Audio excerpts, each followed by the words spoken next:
वो जहर देता तो सबकी नजर में आ जाता, सो ये किया कि हमें वक्त पर दवाएं न दी। वो अब तिजारती पहलू निकाल लेता है, मैं कुछ कहूं तो तराजू निकाल लेता है। मैं इसलिए भी तेरे फन की कदर करता हूं तो झूठ बोल के आंसू निकाल लेता है। सभापति महोदय, मैं आपके सामने खड़ा होकर के एक बहुत छोटी सी कहानी सुनाना चाहता हूं कि महान बादशाह सिकंदर ने जब यूनान फतेह किया तो जीत का जश्न मनाने के लिए शहर की सड़कों पर निकला। तो उसने देखा कि पूरा शहर तो जश्न मना रहा है, एक फकीर सड़क के किनारे चादर तान के सो रहा है। सिकंदर को गुस्सा आया, घोड़े से उतरा, उस फकीर के पास गया और उसे सोता देख करके उसे जोर की एक लात मारी और लात मार के कहा कि क्यों रे फकीर, मैंने यूनान फतेह कर लिया, लोग जश्न मना रहे और तू सो रहा है। उस फकीर ने उन्नीदी आंखों से सिकंदर को देखा और देख करके कहा कि शहर जीतना बादशाहों का काम है, लेकिन लात मारना तो गधे का काम है। सभापति महोदय, गरीब जनता को लात मारना बंद करिए। ये अमीरों के लिए बनाया गया बजट है, ये निराशाजनक बजट है। हम अमृतकाल सुनते आ रहे थे, ये अमृतकाल इतनी जल्दी समाप्त हो गया कि अब अमृतकाल का कोई नाम तक नहीं लेना चाहता है। जिस बजट में मनरेगा के लिए 1 रुपए की बढ़ोतरी ना हो, वही पुराना 86,000 करोड़, जबकि पहले ही 9,754 करोड़ का घाटा हो। जिस मनरेगा से करोड़ों मजदूरों के घर में चूल्हा जलता हो, उस मनरेगा में काम करने वाले गरीब मजदूरों के लिए अगर आपके खजाने से 1 रुपया भी इजाफी नहीं निकल सका तो भला कौन संतुष्ट हुआ साहब? इस देश का गरीब मजदूर या आपके उद्योगपति दोस्त?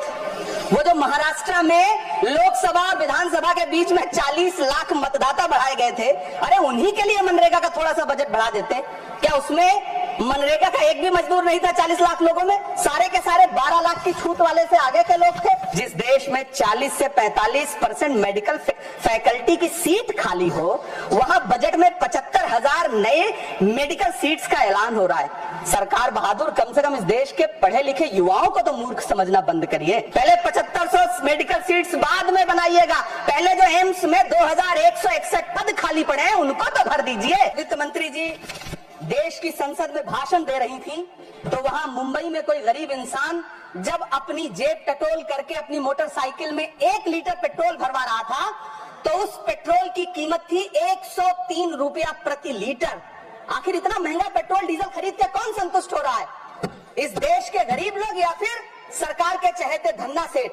सभापति महोदय, वित्त मंत्री जी इस बजट को मध्यम वर्ग को संतुष्ट करने वाला बजट बता रही हैं। अरे मैडम, हम आप यहाँ पर बैठे रहते हैं और वहां बाहर इसी दिल्ली में 1 लीटर दूध, चाहे वो अमूल का हो या फिर मदर डेयरी का हो, उसकी कीमत 73 रुपए लीटर है।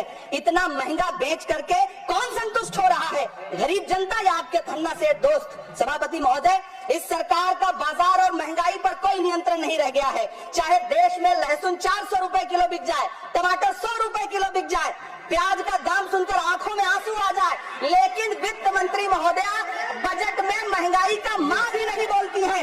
बच्चों की किताब और पेंसिल तक पर टैक्स लगाने वाले सरकार से मैं पूछना चाहता हूं कि आप मध्यम वर्ग का हितैषी बताते हैं, खुद को तो शर्म नहीं आती है? खुद को धार्मिक कहने वाली सरकार भगवान श्री कृष्ण के प्रिय खाद्य पदार्थों दही और मक्खन तक पर जीएसटी लगाती है और बात करती है मध्यम वर्ग की हिमायती होने की। जिंदा रहते हुए जनता से हर चीज पर टैक्स वसूलने वाली है सरकार, कम से कम मरने पर तो लोगों को बख्श देती, लेकिन नहीं, वहां भी लूटना है। अंतिम संस्कार के सामान, अगरबत्ती, धूप बत्ती, केवड़ा जल, चंदन पाउडर, जौ, बताशा, काला तिल, पंचरत्न, कपूर और कफन तक पर टैक्स लेने वाली है सरकार। किस मुंह से खुद को मध्यम वर्ग का हितैषी बताती है? कौन सी संतुष्टि, किसकी संतुष्टि? कदम कदम पर टैक्स देकर लुटने वाली जनता की या फिर जनता से टैक्स वसूल करके धन्ना सेठों का खजाना भरने वाली सरकार की? किसकी संतुष्टि? सभापति महोदय, 18 अगस्त 2015 आरा का बिहार का ऐतिहासिक मैदान, सजा हुआ मंच, हजारों की भीड़ और सामने खड़े हुए देश के प्रधानमंत्री का भाषण। बिहार के भाइयों बहनों, आज मैं बिहार के लिए पैकेज की घोषणा कर रहा हूँ। 50,000 करोड़ कर दूं कि ज्यादा कर दूं? अखिलेश भाई, 60,000 करोड़ कर दूं कि ज्यादा कर दूं? 70,000 करोड़ कर दूं कि ज्यादा कर दूं? 80,000 करोड़ कर दूं कि ज्यादा कर दूं? चलो, मैं बिहार को 1.25 लाख करोड़ का पैकेज दे रहा हूं। 10 साल हो गए सभापति महोदय, वही ढाक के 3 पाक। बिहार आज भी विकास की बात जोड़ रहा है। भाषण आज भी प्रधानमंत्री जी के YouTube चैनल पर सुना जा सकता है। जो झूठ बोल के करता है मुतमईन सबको, वो झूठ बोल के खुद मुतमईन नहीं होता।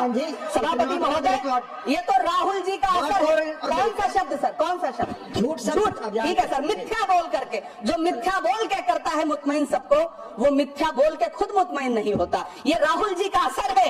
जो मखाना बोर्ड की घोषणा हुई, अखिलेश जी आपको याद होगा, भारत जोड़ो न्याय यात्रा में 30 जनवरी 2024 को बिहार के रंगभूमि मैदान में राहुल गांधी जी का पूर्णिया में भाषण था और उसमें मखाना को लेकर उन्होंने आवाज उठाई थी।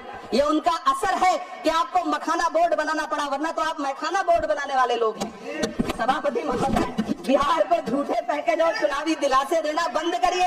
आज भी जब कोसी में बाढ़ आती है तो पूरा सीमांचल बर्बाद हो जाता है। मैंने उस तबाही को अपनी आंखों से देखा है। 2016-17 की बाढ़ में अपने इन्हीं हाथों से राहत सामग्री बांटी है मैंने। अगर सच में बिहार के लिए कुछ करना चाहते हैं तो बिहार को बाढ़ से बचाने का प्रबंध करिए। पूर्णिया एयरपोर्ट 10 साल से बाट जो रहा है, घोषणा 2014 में हुई, बन के आज तक तैयार नहीं हुआ। अलीगढ़ मुस्लिम विश्वविद्यालय का किशनगंज सेंटर बजट के अभाव में दम तोड़ता जा रहा है। मैंने पिछले बजट सत्र में भी आवाज उठाई थी। आज फिर वित्त मंत्री जी से अनुरोध करना चाहता हूं, दामन फैला करके, कि अलीगढ़ मुस्लिम विश्वविद्यालय का किशनगंज सेंटर बन जाने दीजिए। आखिर कौन सी नफरत है? ये मुल्क हमारा भी है। इस मुल्क की मिट्टी में हमारा भी खून पसीना शामिल है। हमसे इतनी भी क्या नफरत? रिश्तों की ये नाजुक डोरें तोड़ी थोड़ी जाती हैं। अपनी आंखें दुखती हो तो फोड़ी थोड़ी जाती हैं।